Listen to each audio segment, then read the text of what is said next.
Hello dear students, welcome to Konar classes. So today we are going to discuss two questions on definite integrals, and we will see that how the substitution can work on the performing the value of the definite integral. Okay, so let's see.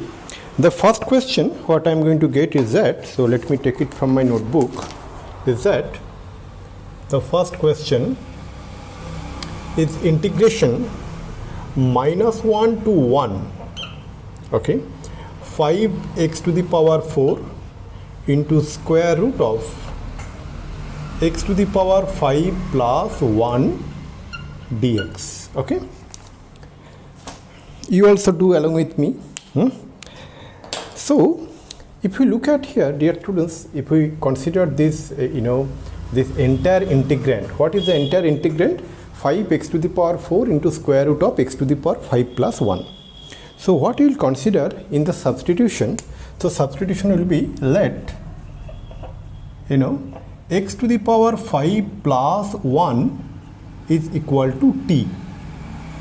Okay, so this will imply what? This will give, if we make a differentiation of x power 5 plus 1, we will get 5 into x to the power 4 dx, because differentiation of 1 is 0, is equal to dt.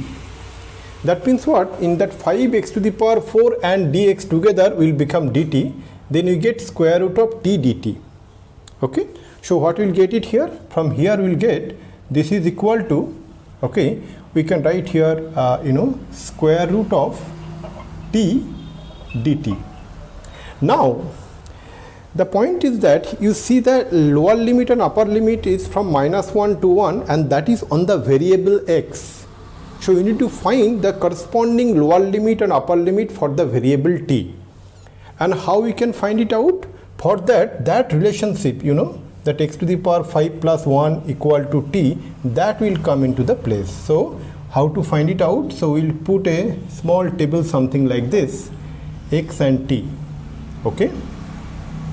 So first what we'll keep? First we'll keep the value of x equal to what? Minus 1. Now if we keep the value of x equal to minus 1, then what is the value of t? T is equal to minus 1 power 5 plus 1. Minus 1 power 5 is minus 1. So minus 1 plus 1, that becomes, it is 0. Okay. And when x is equal to 1, that becomes what? 1 to the power 5 plus 1, that is 2. So when it is 1, it is 2.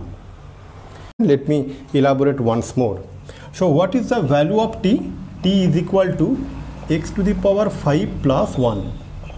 So when x is equal to minus 1, okay, so t become minus 1 power 5 plus 1.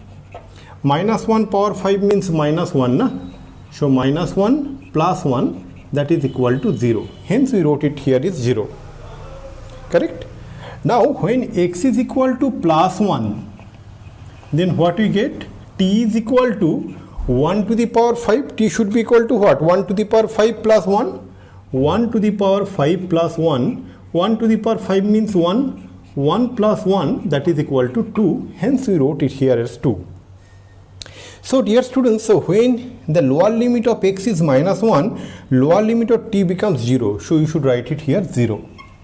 And when the upper limit of x is plus 1, the upper limit of t becomes 2. So 0 to 2. Correct? So this is the way that substitution from that indefinite integration. But how to change the lower limit and upper limit, that you learned today. Okay, so 0 to 2 square root of t dt. Now it is pretty simple. What is the antiderivative of square root of t? That is means what? That is equal to t to the power 3 by 2 divided by 3 by 2. Okay, so here we write has 0 to 2. So 1 by 3 by 2 means 2 by 3. So 2 by 3 we can take outside of this, that entire evaluation part. So we can say t to the power 3 by 2. So what we get? 0 to 2. So here what we will write? So 2 by 3. First we will write the value of t equal to 2. So 2 to the power 3 by 2. 2 to the power 3 by 2 minus 0 to the power 3 by 2. Okay, so 2 to the power 3 by 2. So what we get it here, dear students? So we get 1 by 3 into 2 to the power 1 into 2 to the power 3 by 2. So 2 means 2 to the power 1, 2 to the power 1 into 2 to the power 3 by 2, that means 2 to the power 1 plus 3 by 2. So that is equal to, what we get is that 2 to the power 5 by 2, 2 to the power 5 by 2 divided by 3. 2 to the power 5 by 2 means what we can write is that 2 to the power, we can write here is that 4 into square root of 2 divided by 3. So now let's proceed to the next question. Okay. The next question, let me take it from my notebook and keep it here. So the question here is that integration 0 to 1 tan inverse x by 1 plus x square dx. Now if you look at this, so what is the substitution we can think of? That tan inverse x equal to t. So the substitution what we can think of is that let tan inverse x is equal to t. Then if we make a differentiation of both the sides, so what we are going to get, dear students? So differentiation of tan inverse x is 1 by 1 plus x square. So what we can write? We can write dx divided by 1 plus x square is equal to dt. So what we get it here, dear students, then? So this after substitution we will get it here. So dx by 1 plus x square is dt and tan inverse x is t. That means it is t dt. Now the lower limit and upper limit with respect to the variable x are 0 and 1 respectively.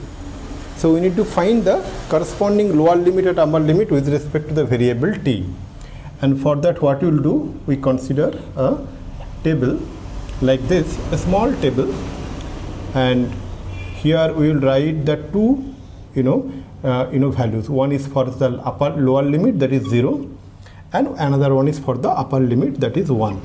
Now when x is 0, what is the value of t? T is tan inverse 0, tan inverse 0 is 0. And when x is equal to 1, what is t? T is equal to tan inverse 1. Tan inverse 1 means pi by 4. Okay, so you can write it here pi by 4. If you remember from that inverse trigonometric function, so what is the lower limit of t? It is 0 and upper limit is pi by 4. Okay, so now what we can get it here, dear students, that it is equal to, we get t square by 2, okay, 0 to pi by 4. So we can write 1 by 2, we can take it outside, so it become pi by 4 whole square minus 0 square. I hope you got it. 1 by 2 we took it outside, then t square. So first we will apply the upper limit, that is pi by 4, so pi by 4 whole square minus, then we will apply the lower limit, that is 0, so 0 square. So this is equal to what, dear students? So 1 by 2 into pi square divided by 4 square is 16. Okay, so finally what is the value we are getting? Pi square divided by 32. And we are done. So in this manner we need to solve the definite integration by means of substitution. Okay, so let me conclude the class here. In the next class we will discuss some 8 properties of definite integration, and we will see that how we can apply those properties to solve the value of the definite integral very efficiently. Till then, thank you very much. Take care. Bye.